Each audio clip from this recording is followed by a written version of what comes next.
분석하자. 다시 왜 끊고. 이거 나고야대 가시면 좀 어렵거든요. 이거 하필 어려운 경기가 앞에 있어. 저 나고야 어제 오늘 아까 저거 우라와 경기도 제가 뭐 거의 패스 느낌이었죠. 그냥 분석만 간단히 하고 했는데 역시 우라와의 시즌 초반 안 되나봐. 경기는 봤는데 우라와가 나쁘지 않게 경기했거든요. 근데 결과가 안 따라오네.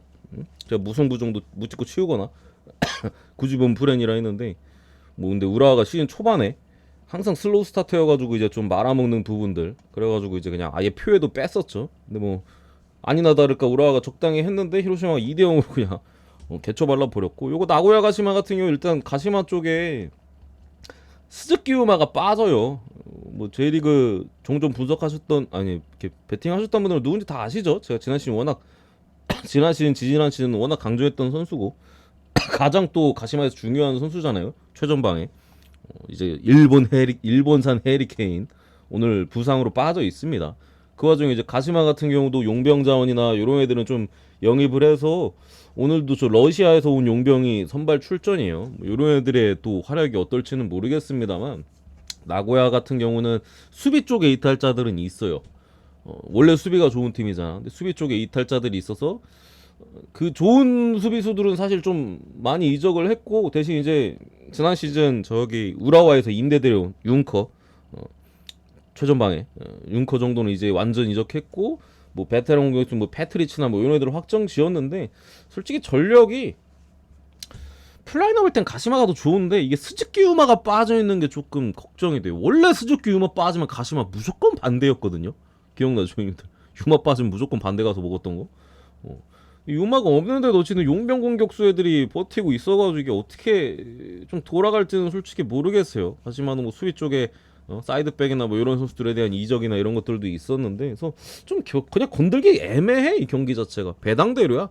어디로 튀어도 솔직히 지금 당장 이상하지는 않은데 어쨌든 나고야의 홈 경기고 뭐 수비 쪽에 이탈자가 그래도 있다고는 하나 뭐 가시마 입장에서는 가장 중요한 또 주포를 잃은 부분에 있어서 그래도 나고야가 좀 더 유리하지 않을까 라고 보고 이거 나고야 승 쪽으로 보겠습니다. 조금 더 분석이 되는 선이라면은 뭐야 이거 뭐 승무로 보험 쳐서 가도 될 만한 사이즈인데 그 정도까지는 아닌 것 같아서 그냥 가볍게 승만 보고 넘어가게. 가볍게 승만. 그렇게 그러니까 재미로 찍는 거 제외하고는 막 그렇게 접근할 만한 경기는 아닌 것 같다. 이렇게 보고 그리고 두 번째 위트르트 대 이제 헤라클레스. 위트르트가 지난 경기 트벤테를 상대로 개이 새끼들 이거 무만 띄워줬어도 우리 서브 무승부로 가는 대신 역배 1대0으로 위트가 이겨버렸는데 어쨌든 간에 위트가 한참 전부터 감독 교체를 일찍 단행을 했는데 그 새 감독 체제에서의 좀 보여주는 수비력 하나만큼은 정말 좋은 것 같아요. 트벤테 원정에서도 무실점으로 틀어 막았으니까. 물론 트벤테가 좋은 찬스를 뭐 몇 차례 놓치긴 했습니다만 어쨌든 3연승으로 원래는 위트가 그래도 무승부가 되게 많았어요. 그래서 제가 별로 주목을 하진 않았죠 사실 이전에. 그죠? 위트가 뭐 세간 독체제도 잘 지진 않는다고 하나 무가 너무 많으니까. 근데 이제 시타르트전부터 제가 폴란드랑 크게 잡고 시타르트전은 이제 사이즈가 나왔던 거고 그래서 이제 시타르트전 때도 이제 4대0으로 이겼는데 이때도 위트 잡고 갔었고 우리가 서브인가? 잡고 갔던 것 같고 거의 뭐 메인감이긴 했었는데 서브로 잡고 갔었고 좀 불안해서 트벤테전도 이 트벤테 홈 개똥배 받았었잖아요. 그런 기세를 이어받아서 무승부의 가능성을 두고 무승부로 하는데 몇 배까지 터뜨렸는데 아무튼 기세가 상당히 좋습니다. 최근 두 경기 또 무실점에 이루고 있고 3연승에다가 헤라클레스 같은 경우 원정에서 실점이 워낙 많은 팀이죠. 오늘 뭐 위트 같은 경우 전방에 이제 최근에 또 골이 많이 터졌던 미국 국적의 테일러 부스가 직전 경기인가 초반에 부상으로 빠진 부분이 있어요. 트벤테전에 얘가 이제 저기 폴란담이나 뭐 시타르트 박살낼 때 합쳐서 5골인가 왔거든. 한 골도 없다가 저 두 경기 그냥 몰아쳐서 5골 박았어요. 그러니까 뭐 엄청나게 뭐 잘하는 자원은 아닌데 어쨌든 최근에 골 감각이 나쁘지는 않았던 선수가 빠지는 부분은 아쉽긴 합니다. 뭐 이런 부분이 있습니다만 전체적으로 어쨌든 지금 당장에 위트르트가 뭐 주전 키퍼 빠진 부분은 뭐 아쉽긴 합니다만 많은 부상자들이 있는 상황은 아닌 것 같아요. 주로 이제 전방에서의 좀 백업 자원들 뭐 이런 자원들에 대한 불투명이나 이런 것들이 있는데 주포 자체는 좀 멀쩡해 보이고 뭐 미드필더나 수비 자원들도 뭐 어차피 수비가 중요하잖아 위트는. 멀쩡한 상황. 헤라클레스 같은 경우도 뭐 엄청나게 중요한 선수에 대한 걸장은 딱히 없습니다. 원정에서 보여주는 경기력, 수비가 너무 불안하고 공격 시에도 상대 수비를 그렇게 잘 공략하진 못하거든요. 더군다나 기세가 좀 위트이기 때문에 위트 사이드로 보겠습니다. 위트를 승. 언어바는 오바가 계정배인데 뭐 수비팀인데 오바 계정배인데 찍을 필요는 딱히 없을 듯. 물론 헤라가 개오바 팀이어가지고 이게 오바가 정배인 것 같은데 위트가 또 홈에서 뭐 2골 정도 충분히 가능하니까 2골 이상. 그래서 정배인 것 같은데 메리트가 크게 있어 보이진 않아요. 헤라클레스가 무득점할 것까지 계산했을 때는 글쎄요. 오바가 나오면 승이 나올 확률이 상당히 높다 이거 애초에. 배당 차이는 조금 이 정도면 뭐 얼마 안 나는 거지 어쨌든. 그래서 그냥 승만 보고 넘어가고요. 두 번째, 아니 세 번째, 레버쿠젠 대 마인츠. 일단은 뭐 레버쿠젠이 뭐 계속 잘 나가고 있고, 사실 지난 경기 하이덴하임전에 우리 뭐 라방 같이 봤었잖아. 우리 또 이때 레버 주력이었고 일반승. 근데 레버쿠젠 사실 지난 경기 경기력이 그렇게 막 압도적인 느낌은 사실 별로 없기는 했어요. 전체적으로 바이른 미넨을 개박살내서 그런가? 선수들이 약간은 뭐 조금 떨어져 있는, 오히려 바이에른 너무 크게 이기고 이게 좀 너무 기세가 좀 기울어서 그런가? 승점 지금 8점 차이까지 벌어졌거든요. 바이에른 뮌헨하고. 그래서 그런지 사실 지난 경기 특히 전반전 좀 되게 실망스러웠고, 후반전에 그나마 좀 반등해가지고 뭐 그래도 마지막에 좀 똥줄이긴 했어. 은근히 실점도 하고 해가지고 어쨌든 잡았던 부분이고, 그래도 레버쿠젠이긴 해요. 마인츠 같은 경우는 최근에 감독 교체를 또 했죠. 저번에 이제 슈투트가르트 상대로 이제 원정에서 3대1로 아쉽게 좀 패배를 하면서 바로 이제 감독 교체를 단행을 했고, 그 감독 교체 이후에 또 아우크스 상대로 홈에서 PK를 실축했음에도, 이때 마인츠가 PK 실축했어. 아미리 이제 레버쿠젠에서 겨울에 넘어온 미드필더 자원이거든요. 공격력이 좋은. 근데 그 새끼가 이제 실축했는데 어쨌든 그럼에도 1대0으로 승리를 가져갔다. 마인츠가 사실 제가 볼 때는 강등권 팀들 중에서 제일 나아요. 뭐 다른 슈타도 뭐 마인츠, 쾰른 지금 뭐 이런 순으로 지금 라인이 짜져 있는데 이 중에서 마인츠가 제일 나. 뭐 쾰른보다 1점이 승점이 낮긴 합니다만 마인츠는 전체적으로 조금만 아다리만 맞으면 언제든지 이길 수 있는 경기를 벌써 한참 전부터 하고 있어요. 근데 그게 안 나와. 왜냐면 기본적으로 전방에서의 공격력이 좀 아쉽고, 뭐 그리고 솔직히 운도 좀 안 따라요. 그러다 보니까 뭐 지면 1대0 아니면 뭐 1대1 이런 경기들이 상당히 많았죠. 직접 경기도 어쨌든 1대0으로 이겼으니까. 그래서 뭐 승리를 한동안 못 챙기다가 챙긴 부분은 그래도 흐름이 좀 확 붙을 수 있는 부분이라고 보고요. 항상 어느 팀이랑 붙던지 끈끈한 경기를 하거든. 직전 맞대결에서도 사실 레버쿠젠이 원정에서 3대0으로 승리를 거뒀었는데, 이때 경기가 기억이 나는데 이게 사실 레버쿠젠 3대0으로 이길 만큼 잘하지는 않았어요. 마인츠의 뭐 세트피스에서의 좀 높이적인 부분이나 혹은 홈에서의 강한 수비, 이거에 레버쿠젠이 굉장히 고전했거든. 근데 이때 레버쿠젠이 워낙 잘 풀릴 때라, 이때 그리말도 프리킥 골인가? 그냥 막 때리면 들어가는 느낌이었어 레버쿠젠이. 이때 슈팅이 10개도 안 됐을 거야 레버쿠젠이, 제 기억에. 찾아볼까? 궁금하네. 한참 전인데 3네 이거네. 6개 기억나. 6개 중에 3개 쳐들어 하나 자책골이고, 6개 중에 2개네. 그럼 하나 자책이니까 어쨌든 상당히 또 고전했던 내용도 있어요. 이게 마인츠가 지금 당장에 뭐 토트겐으로 보고 부상자들이 좀 많아 불투명자들이 많아. 그러니까 지난 저기 아우크스전에 마인츠가 그 감기, 집단 감기가 돌았어요. 그래서 뭐 몇몇 선수들이 그 감기 증상 때문에 빠지고, 오늘도 빠질 수도 있어.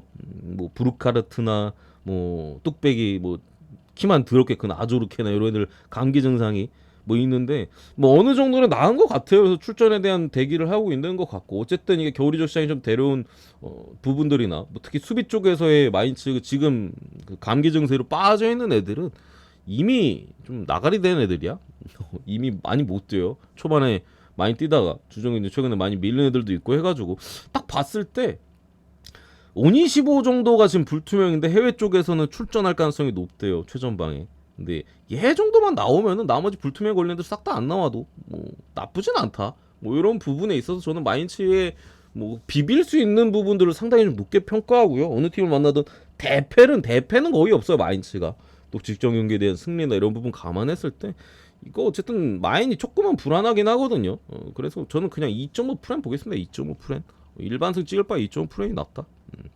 그리고 2대1 3대1 정도 봅니다. 마인츠가 뭐 감독 인터뷰적으로는 좀 공격적으로 나간다고 했어요. 그래서 뭐 언더 찍긴 좀 뭐하고 오바로 보겠습니다. 2대1 3대1 이 정도 느낌 보고, 그 다음에 이제 코벤터리 프레스턴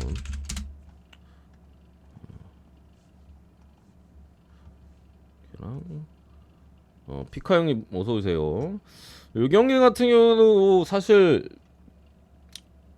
지금의 코벤트리는 사실 무시할 수가 없죠. 코벤트리 같은 경우도 여기도 그 초반에 감독 교체인가 전술 변화인가 그걸로 이제 확 잘해진 팀이야. 코벤트리도 시즌 초반에 3백을 쓸 당시에는 라인도 상당히 수비수들은 발은 느린데 라인은 더럽게 높아서 뒷공은 개같이 털리고 전방의 공격수들은 찬스 더럽게 날리고 계속 못 이겼던 팀의 시즌 초반 같은 경우.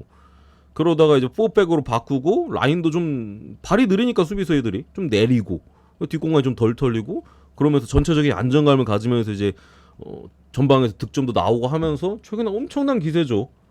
거의 12월 뭐 넘어가고부터는 지는 경기가 없어요. 지는 경기가 거의 없다시피. 홈에서는 뭐 무패고요. 뭐 원정 경기에서도 거의 안 지다시피. 직전 경기도 스토커시티 상대로 원정에서 1대0 승리를 가져갔었고 뭐 이런 부분들입니다. 프레스턴이 이번 시즌 원정 경기에 대한 경기력은 분명히 문제가 있어요. 원정에서 프레스턴이 이겼던 팀들은 다 개쓰레기 같은 팀들. 그러니까 조금이라도 멀쩡한 새끼들은 프레스턴이 원정에서 이긴 적이 없어요. 이긴 적이 없어. 지금 그 경기 당시 상황에서 이제 더럽게 못하는 애들, 그런 애들 상대로만 이제 좀 승리를 가져갔었지. 그 외의 팀들을 상대로는 아예 이긴 적이 없다. 무 아니면 패다.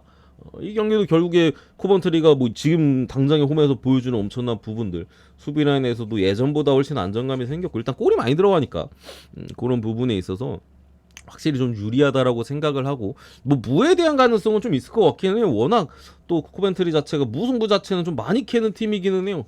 그냥 무 나올 때 됐는데 하면 그냥 무승부가 나오는 경우들이 많거든요. 퐁당퐁당 느낌도 가끔씩 있고 뭐 그런 부분이긴 합니다만, 저는 지금 당장의 기세 뭐 여러 가지 측면으로 감안했을 때 요거 코벤트리가 유리하다라고 보고 코벤 승 쪽으로 보겠습니다. 코벤 승, 코벤트리 승. 언어바 같은 경우 이거 참 이거 굳이 보면 언더로 바꾸요. 이거 좀 빠졌네. 요거는 어쨌든 코벤이 득점적인 부분이나 뭐 프레스턴도 한 골 정도 충분히 넣을 수 있다고 보고 다득점 사이드 이렇게 보겠습니다. 이렇게 보고 다음 경기 볼로냐 대 엘라스 베로나. 뭐 크게 분석할 만한 내용은 사실 없어요. 볼로냐 올 시즌 모타 감독이 보여주는 뭐 아주 균형 잘 잡힌 압박이나 또 상대의 인게임 내에서의 변화에 따른 그런 맞춤 전략들 아주 잘 드러나면서 볼로냐 그냥 거의 미쳤죠. 지금 5위에 5위. 로마나 라치오 뭐 나폴리 이런 팀들보다도 지금 순위가 높게 가져가고 있고, 지난 경기도 라치오 상대로 25년 만인가? 그때 기억이 90년도가 마지막 더블이었죠. 20몇 년 만에 지금 더블을 또 기록을 하면서 엄청나게 좋은 흐름을 이어가고 있습니다. 그 반대로 이제 베로나 같은 경우 겨울 이적장에서 많은 에이스들 뭐 이탈을 했고, 그에 따라서 뭐 여기저기서 뭐 변방리그에서 좀 들고 왔는데, 지난번에 뭐 몬차전도 그렇고 뭐 유벤투스전은 제가 아예 패스를 했죠. 불안해서. 그랬다시피 생각보다는 뭐 진짜 간판이라고 할 수 있는 선수들 다 나갔어요. 겨울에 뭐 한둘도 아니야. 뭐 세네 명 다 나갔으니까. 다 나갔음에도 생각외로 좀 비비는 모습들은 있다. 뭐 강등버프인가? 뭔가 시원하게 진 경기들의 수가 그렇게 많지 않고 좀 의외로 뭔가 비벼지는 경기들에 대한 부분들은 있는데, 저는 그래도 지금 당장에 뭐 이거를 베로나 쪽으로 보기 상당히 어렵다라고 생각합니다. 베로나의 딱 한계치는 무승부예요. 제가 봤을 때. 지난 몬차전도 그래서 제가 저 경기는 뭐 무승부의 무 쪽으로 봐야 된다. 베로나의 비비는 능력, 몬차의 이제 최전방에서의 아쉬움, 딱 0대0 나왔었거든요. 최대치가 무승부야. 근데 볼로냐가 최근에 보여주는 경기력이나 이런 거 감안했을 때 이 홈에서 계속되는 흐름을 이어갈 가능성이 높다. 상대는 베로나기도 하고 그런 부분에 있어서 이거 볼로냐 사이드로 볼게요. 부상자는 뭐 크게 볼 게 없으니까 언급을 안 하는 거야. 볼로냐 풀 라인업이고 베로나도 뭐 특별한 부상자 없어요. 넘어가고 리즈 레스터 솔직히 어려운데 이거 그냥 굳이 보면은 레스터 프렌 보겠습니다. 굳이 보면 레스터 프렌 분석 딱히 안 하고 굳이 보면 레스터 프렌. 이거 어쨌든 리즈 같은 경우도 최근에 엄청난 수비. 이 리즈가 뭐 잘하는 부분은 지금 당장 수비예요. 골을 먹질 않아.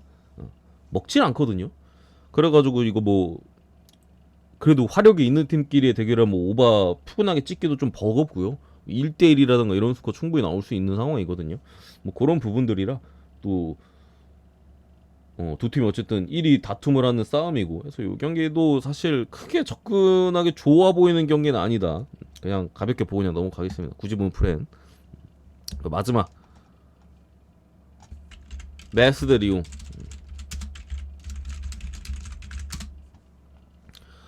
리옹이 최근에 참 잘 나가요. 지금 벌써 4연승 한 골차 승리만 4연짝으로 지금 하고 있는 리옹인데 어쨌든 간에 뭐 전체적으로 후반기에 대한 반등, 겨울 이적 시장에 많은 선수들을 좀 영입을 해서 그런지 그 선수들의 직접적인 가세도 분명히 인상적이고 직전 경기도 이제 노팅엄에서 데려온 이제 미드필더인 망갈라가 결승골 넣었죠. 그래가지고 또 승리를 거뒀고 새롭게 데려온 선수들이 힘을 어쨌든 경기장 내에서 불어넣어주고 있고 기존에 남아있던 선수들도 전반기에 워낙 많이 못했잖아요. 후반기에 또 많은 선수도 그 재능 넘치고 실력 있는 선수들이 오다 보니까 같이 시너지가 좀 나는 부분인 것 같아요. 오늘 이제 측면 쪽에 타글리아피코 수비 쪽에 좀 빠져 있고 중앙 미드필더 쪽에 이제 툴리소도 직전 경기 때와 마찬가지로 오늘 좀 빠지는 부분인 것 같은데 뎁스가 너무 좋아요. 지금 리옹 더블 스코어 형님들 겨울 이적 시장에 내치는 애는 없고 데려오기만 했잖아. 당연히 더블 스코드. 경기 인게임 내에서도 용병술이나 이런 부분들 교체 카드를 쓰는 부분에 상당히 용이한 부분인데 이게 리옹이 사실 경기력이 막 엄청나게 좋지는 않아요. 예, 지금 끝발이 좋아서 지금 어쨌든 계속 이기는 부분인데 사실 몽펠레전도 많이 끌려갔었고 니스전도 솔직히 쉽지 않았거든요. 근데 결국에 한 골 넣고 잘 지키면서 승리를 가져갔던 부분. 오늘 귀신같이 또 메스의 원정 경기인데 메스에 참 이상하면서 제가 메스 경기를 잘 분석을 안 하잖아. 이상한 부분은 생각보다 좀 잘 비벼요. 생각보다 특히 홈에서. 참고로 말씀드리면 올 시즌 메스가 홈에서 1승 3무 6패거든요. 단 한 번도 마인을 내준 적이 없습니다. 상대팀한테. 단 한 번도 마인을 내준 적이 없어요. 졌다 하면 한 골차. 귀신 같은 언더 뛰면서 1대0. 맨날 이런 경기들만 주구장창했거든. 리옹도 지금 계속해서 좀 뭐 압살하는 느낌보다도 물론 상대가 되게 강하긴 했습니다. 상대들이 만만치 않은 상대긴 했어. 뭐 니스, 릴, 뭐 마르세유 뭐 이랬으니까 몽펠리에 원정 그렇긴 했습니다만 뭐 무에 대한 가능성을 전혀 배제할 수 없는 경기라고 생각을 하고요. 앞에 어려운 팀 다 잡고 이런 경기 비기는 게 리옹이기도 하거든. 딱 그런 부분들 또 양 팀의 뭐 각각 승리나 패배했을 때 여러 데이터들을 살펴봤을 때 저는 무승부가 낫지 않겠나 이런 경기는. 리옹이 어쨌든 배당을 상당히 낮게 받았어. 이게 해외 배당에서 리옹이 되게 많이 올라가고 있거든요. 해외는 지금 2점대예요. 리옹 2점 초반대. 국내 1.63이잖아. 애초에 초기 배당을 좀 낮게 받아서 올라가는 것 같기는 해요. 아무리 그래도 리옹이 연승이긴 해도 보여준 경기력이 막 엄청나게 시원한 느낌은 아닌데 이게 뭐 1.63까지 받을 건 솔직히 아닌 것 같고 1.8 정도는 받아야 되는 것 같은데 딱 지금 해외 배당이 그 정도 느낌이야. 그래서 요거 그래도 리옹 쪽 사이드로 다만 이제 무에 대한 가능성 귀신 같은 무승부. 야 씨발 요즘 잘하더니 씨발 믿었더니 이거 무승부네. 그런 패턴에 대한 가능성을 좀 고려하고 양 팀의 또 핸디캡이 항상 메스는 졌다면 햄무, 리옹 이겼다면 햄무. 그런 부분 감안했을 때 무승부로 보겠습니다. 데이터가 무승부입니다. 이렇게 보고 마무리. 요거 볼로냐 온더, 요거 베로나 무득점까지. 참 오노바를 자꾸 빼먹네. 여기까지 보고